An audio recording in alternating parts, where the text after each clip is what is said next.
Hello 12th class बच्चे, आपका 4th chapter सारणिक का ये विविध उदाहरण है और इसमें उदाहरण 30 हम करने चल रहे हैं। ऐसे तो ये क्वेश्चन बहुत सिंपल है, लेकिन इसमें कुछ एक ऐसी चीज़ पूछी गई है जिसके कारण एक लाइन आंसर में और बढ़ जाएगा, इम्पोर्टेंट उसी कारण हो जाएगा। देखिए, उदाहरण ABC धनात्मक और भिन्न भिन्न हैं। ABC धनात्मक भी हैं और भिन्न भिन्न भी हैं, तो दिखाइए कि सारणिक इतने का मान ऋणात्मक है। ABC BCA CAB, cyclic order में लिखा ABC BCA CAB। हम लोगों ने क्या किया, इसको सॉल्व करके पहले इसका मान निकालेंगे, तभी तो हम बता सकेंगे कि ऋणात्मक है कि धनात्मक है। हमने क्या किया, C1 में C1 C2 C3 जोड़ दिया। R1 के लिए भी यही कर सकते थे, R1 में R2 R3 जोड़ के चेंज कर सकते थे, लेकिन C1 लिया, कोई बात नहीं, C1 को चेंज किया, C1 + C2 + C3, तो A + B + C A भी हो गया, और ये B + C + A हुआ, या C + A + B, वही सेम चीज़ है। A + B + C कॉमन लेंगे तो ये आ गया। और इस तरह के बहुत से सवाल आपने हल किए हैं। R1 को छोड़ दो और R2 R3 को चेंज करो। कैसे चेंज करेंगे, R1 को घटा देंगे, R2 में से भी R3 में से भी। R2 को चेंज करेंगे R2 - R1, R3 को चेंज करेंगे R3 - R1। तो होगा क्या बच्चे, ये तो वैसे ही रहेगा, इसमें से इसको घटाएंगे 0 आएगा, इसमें से इसको घटाएंगे C - B, ये A - C, ठीक है। इसी तरह यहाँ पर भी A - B और B - C, ठीक। फिर इसको 1 के रिस्पेक्ट में खोल देंगे, अगर इसको और इसको कट करें तो यही तो बचेगा, C - B × B - C minus A - B × A - C। खोलेंगे इसको, C - B × B - C अगर खोलते हैं तो ये क्या होगा बेटा, इसमें से अगर माइनस कॉमन लेंगे तो ये भी तो C - B, यानी C - B का होल स्क्वायर, यानी C² + B² और -2BC आएगा ना ये।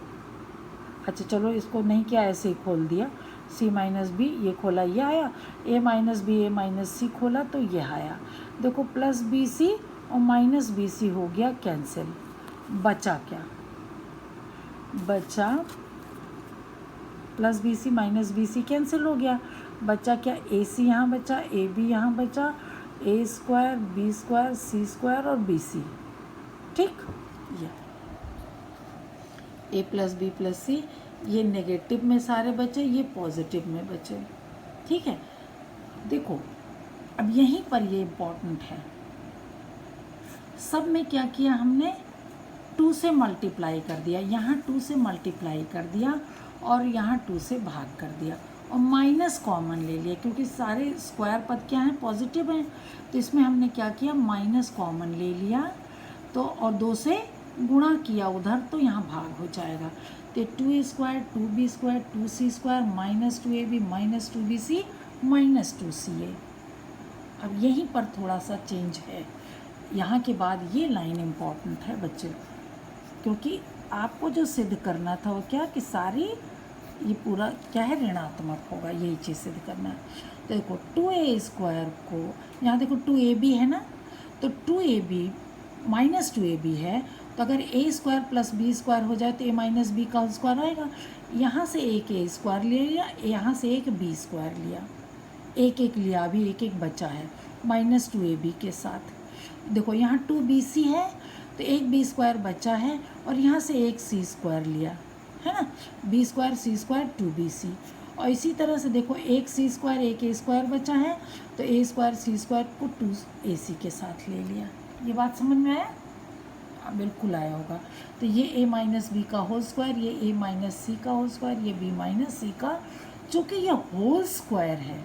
अब A - B चाहे A बड़ा हो चाहे B बड़ा हो, लेकिन A - B चाहे नेगेटिव आए चाहे पॉजिटिव आए, लेकिन उसका स्क्वायर क्या होगा, पॉजिटिव होगा। इसी तरह ये भी पॉजिटिव होगा, ये भी पॉजिटिव होगा, और ए बी सी पॉजिटिव है ही हैं, तो ए बी सी तो पॉजिटिव होगा ही, ये भी पॉजिटिव, ये सब भी पॉजिटिव, यानी ये पूरी संख्या क्या होगी, पॉजिटिव।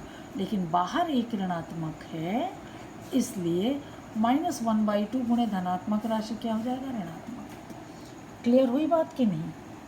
बहुत इम्पॉर्टेंट है ये क्वेश्चन, समझिए। यहीं पर आपको थोड़ा सा क्या याद करना है, वैसे तो आंसर यही हो जाता, माइनस कॉमन लेके 2 से गुणा, 2 से भाग करना, और इसको फिर ये लाइन इम्पॉर्टेंट है। उदाहरण 31 देखिए, यदि ए बी सी समांतर श्रेणी में हैं तो निम्न सारणी का मान बताइए। ए बी सी किस में है, समांतर श्रेणी में। समांतर श्रेणी का क्या गुण होता है कि बीच वाला का दूना इन दोनों के गुणनफल के बराबर होता है, या यूँ कहो b माइनस ए बराबर c माइनस बी होता है। समझ गए? समांतर श्रेणी का जैसा गुण होगा हम निकाल लेंगे यहाँ पर, ठीक है। अब देखिए क्या किया है, R1 को चेंज किया, R1 + R2 - 2R2, R1 + R3 - 2R2। ऐसा क्यों किया गया है? देखो 2y + 4 था, 3y + 5, 4y + 6, यहाँ से तो कोई फ़र्क नहीं। ए बी सी खाली इसी में है, ए बी सी खाली इसी में है। 2b बराबर a + c रखना है हमको, 2b बराबर a + c, यही तो है समांतर श्रेणी का, 2b बराबर a + c। तो ये 2, ये कौन सा है, R2 है, ये R2 है, तो इसमें 2 से गुणा करेंगे तो 2b आएगा, और R3 और R1 को जोड़ेंगे तो a + c आएगा। यही चीज़ पकड़ना है आपको, नहीं तो क्यों ऐसा किया, ऐसा क्यों किया, क्या देख कर किया, यही, क्योंकि यहाँ कहा ए बी सी समांतर श्रेणी में, ए बी सी इसी एक कॉलम में है। तो अगर यहाँ 2b बराबर a + c आता है तो 2b और a + c के बराबर है, तो कट जाएगा अगर दोनों एक ही उसमें आएगा तो। देखिए हमने क्या किया, R1 + R3 जोड़ा, R1 R3 जोड़ा और दुगना R2 घटा दिया। दुगना R2 कितना होगा, 3 दूनी 6y + 10 घटा दिया, तो चूँकि प्लस है तो ये भी माइनस हो जाएगा। इसी तरह इसमें भी किया, ठीक है। और बाकी R2 R3 को ऐसे ही रहने दिया। अब इसको ज़रा देखो, ये 0 हो गया, ये कितना हो गया, 0, ये भी 0 हो गया, और ये भी देखिए, ये सब पूरा 10 8 18 18, ये भी a + c - 2b है, तो a + c का मान भी 2b और -2b 0, ये तीनों 0 हो गया। इट मीन्स ये पूरा आंसर क्या हो गया, 0। समझ में आया? आंसर ऐसे देख के बहुत कठिन लग रहा है, लेकिन बस केवल ये एक चीज़ आपको समझना है, और याद भी करने की कोई ऐसी ज़रूरत नहीं, बस एक बार भी अगर आपने किया है इस प्रश्न को तो कर लेंगे, ठीक। नेक्स्ट क्वेश्चन देखिए, दर्शाइए कि, इसमें कुछ रटना नहीं है, बस राइट हैंड को देखकर ही चलना है। दर्शाइए कि सारणी इतना बराबर 2xyz और x + y + z का होल स्क्वायर। अब जरा देखो, x y z हम कहाँ से कॉमन ले सकते हैं, क्या यहाँ से ले सकते हैं कुछ कॉमन, नहीं, यहाँ से नहीं, यहाँ से नहीं, यहाँ से नहीं, यहाँ से भी नहीं, यहाँ से भी नहीं।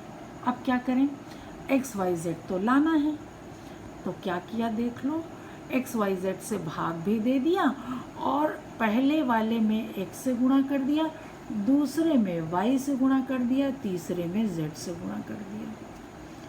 R1 को चेंज किया R1 × x, R2 को चेंज किया R2 × y, R3 को चेंज किया R3 × z से, x y z भाग भी दे दिया और x y z से अंदर गुणा भी कर दिया, ठीक है। अब C1 C2 C3 से x y z उभयनिष्ठ ले लिया। अब देखो यहाँ x कॉमन आ गया, कॉमन ले लिया, यहाँ y कॉमन आ गया, कॉमन ले लिया, यहाँ z कॉमन आ गया, कॉमन ले लिया, कट गया, x y z तो कट गया। अब बचा ये, ठीक है। अब देखिए C2 को चेंज किया C2 - C1 और C3 को चेंज किया C3 माइनस C1। क्यों किया है? ऐसे करेंगे यहाँ भी 0 आ जाएगा, यहाँ भी 0 आ जाएगा। ठीक है, C2 और C3 को चेंज किया, C1 को इन दोनों में से घटा दिया, C2 में से भी C1 घटा दिया, C3 में से भी C1 घटा दिया। तो क्या आएगा देखो, C2 में से C1 घटाएंगे तो एक्स स्क्वायर माइनस इतना आएगा, इसमें से घटाएंगे इतना माइनस इतना आएगा, इसमें से घटाएंगे तो ये 0 आ गया। अब इधर देखें, C3 में से C1 घटाएंगे तो एक्स स्क्वायर माइनस इतना square, y square minus y square 0 हो जाएगा, इसमें से ये घटाए तो यह आ गया। ठीक है, इसका गुणनखंड करें, x minus y plus y minus z, x plus y plus z आएगा कि नहीं? A square minus b square करेंगे तो यह आएगा, यहाँ पर भी a square minus b square करेंगे यह आएगा, यहाँ वाई स्क्वायर, इसको भी x square a square minus b square किया है ना, तो यह आया, यहाँ 0 है ही है, इस वाले में से इसको भी किया तो यहाँ। अब देखो इस पूरे में से यहाँ से यहाँ इस वाले में देखिए,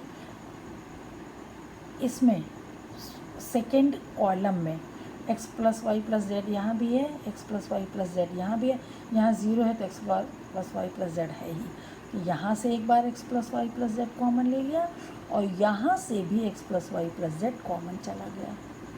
ठीक है, तो यहाँ ये बचा, यहाँ ये वाला पद बचेगा, यहाँ ये वाला पद बचेगा। ठीक, यहाँ पर भी ये पद बचेगा, ये 0 हुआ और यहाँ पर ये पद बचेगा जिसमें माइनस है। ठीक, अब क्या किया, R1 को चेंज किया, R1 minus R2 plus R3, R1 को चेंज किया, R1 minus R2 plus R3, R2 plus R3 क्या है? Y square plus z square है ना, और इसमें से घटा दिया तो यहाँ पर भी y square plus z square है ही है, खाली 2YZ बचेगा। समझ रहे हो कि नहीं? इसको अलग से घटा कर देख लेना बेटा, पेंसिल से यहाँ करके देख लेना, हमने भी कुछ गड़बड़ लिख दिया था, तो आप करके देख, क्योंकि देखो इसको जोड़ेंगे तो y square plus z square आएगा, इसमें से घटाएंगे तो y square plus z square cut जाएगा, प्लस 2YZ बचेगा। इसी तरह से इसको जोड़ेंगे तो यही आएगा, इसमें से घटाएंगे तो देखो माइनस जेड ये भी है, माइनस जेड ये भी है, ये तो बचेगा, ये जो समान चिन्ह वाले होंगे वो कट जाएंगे क्योंकि घटाया जा रहा है, और विपरीत चिन्ह वाला घटाने पर सेम चिन्ह हो जाएगा तो ये जुड़ जाएगा, यहाँ कितना हो जाएगा -2z, क्योंकि R1 में से घटा रहे हैं। ठीक, इसी तरह यहाँ पर भी जो सेम चिन्ह वाला होगा घटाने पर वो कट जाएगा, यहाँ x कट जाएगा और z कट जाएगा, बचेगा 2y -2y। क्लियर है? R1 को चेंज किया है R1 minus R2 plus R3 से।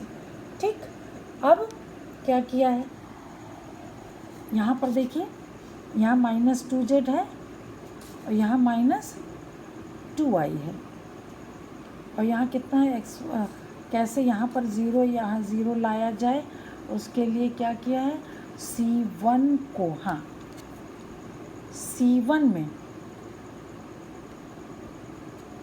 C2 को चेंज किया, C2 प्लस 1/y C1, क्योंकि XYZ भी लाना है ना बेटा। क्या किया है, ये 2YZ है ना और ये 2Z है, तो क्या करेंगे, इसमें से 1/y, y 1/y का मतलब y का भाग दिया तो y का गुणा भी करेंगे। देखो C2 को चेंज किया, C2 प्लस 1/y C1, ये क्या है C1। C1 में अगर हम y से भाग दे दें, C2 प्लस 1/y C1, हाँ तो 2z तो 0 हो जाएगा है ना। y से भाग दिया है अगर, तो y से गुणा भी करना चाहिए, y से भाग दिया,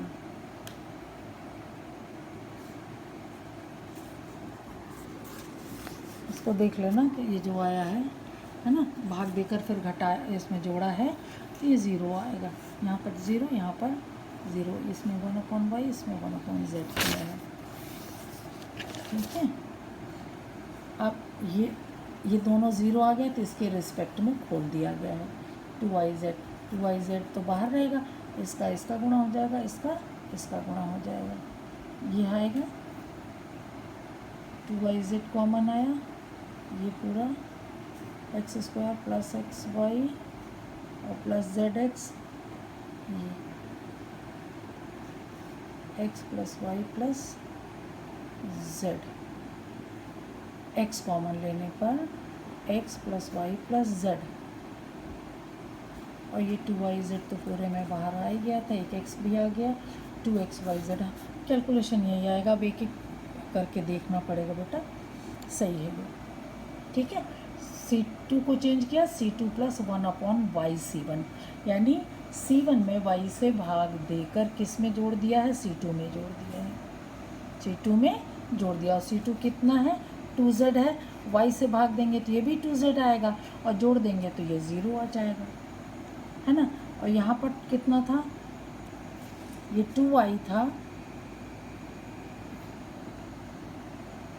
अच्छा हाँ, C3 को क्या किया, C3 plus 1/z C1, C3 को चेंज किया है तो 1/z, C1 में z से भाग दिया तो ये 2y आ जाएगा, और 2y यहाँ -2y था, यहाँ इसमें यहाँ कितना था -2y और प्लस 2y जोड़ के ये 0 हो जाएगा। ये देख लीजिएगा C3 को कैसे चेंज किया, C1 को कैसे चेंज किया, और फिर इसके बाद ये मल्टीप्लाई किया गया है, ठीक है, 2yz के रिस्पेक्ट में खोल दिया गया है। फिर आता है उदाहरण 33, अवयवों के गुणनफल का प्रयोग करते हुए निम्न समीकरण को हल कीजिए। AC, ये A है, ये C है, ठीक। समीकरण है ये, A का मान, AC पहले हम लोगों ने गुणा किया, A और C को गुणा किया तो क्या आ रहा है, ये समझिए, 1 - 1 2, 1 - 1 2 और 0 2 -3 और 3 - 2 + 4z बराबर +4। ये तो है A, ये क्या है, A है, A का मान ये है, और ये B था। A और B को जब हम लोगों ने गुणा किया तो क्या आ गया, ये क्या आ गया, A था, देखो ये AC है, A और C, और यहाँ पर ये अगर इसका A निकालें तो AC का गुणनफल हमारा कितना आ रहा है, इतना आ रहा है, यानी AC बराबर आई, यानी C बराबर क्या है, A इन्वर्स है, C बराबर क्या है, A इन्वर्स, ठीक है। इसको छोड़ दीजिए, अभी इसको छोड़ दीजिए, यहाँ जो AC दिया है हम लोगों ने गुणा किया तो कितना आ गया, I आ गया, ठीक।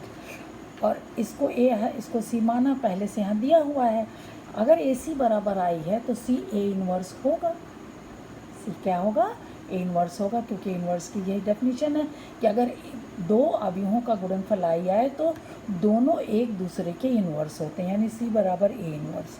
अब देखिए, अब आपका ये समीकरण है, समीकरण में A वही है जो ये है, A x बराबर B होता है और x बराबर A इन्वर्स B होता है, और B कितना है, ये है, B का मान क्या है, ये, ठीक है, 1 1 2, B ये है, और A इन्वर्स क्या है, यही C है, A इन्वर्स क्या है, यही C मीन्स ये वाला।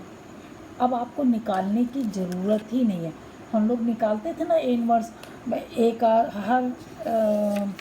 हर एक अवयव का कोफैक्टर निकालते थे, उस कोफैक्टर से एक अवयव B बनाते थे, फिर B का परिवर्त निकालते थे जो एडजॉइंट हुआ करता था, उस एडजॉइंट में से A के डिटर्मिनेंट से भाग देते थे, तब A इन्वर्स निकलता था। लेकिन आपको A इन्वर्स यहीं से मिल गया, ये जो दिया गया था, ठीक है ना। तो A इन्वर्स आपके पास है ही है और B भी आपके पास है, और दोनों को गुणा कर लीजिए, A इन्वर्स ये और B ये, और x का मान XYZ है ही है, दोनों को गुणा कर लिया इन दोनों को तो 0 5 5 आया, यानी x बराबर 0, y बराबर 5, z बराबर 5, ठीक। अब विविध प्रश्नावली है, लास्ट एक्सरसाइज है ये। प्रश्न नंबर 1, सिद्ध कीजिए कि सारणिक थीटा से रहित है। इस सारणिक का मान हम निकाल लें। सारणी का मान सीधा एक्सपैंड कर दीजिए, मान एक्स क्यूब आएगा और ये माइनस एक्स क्यूब, इसमें साइन थीटा वगैरह कुछ है ही नहीं, इसका मतलब ये थीटा से रहित है। ठीक है बच्चे, आज इतना ही। Thank you.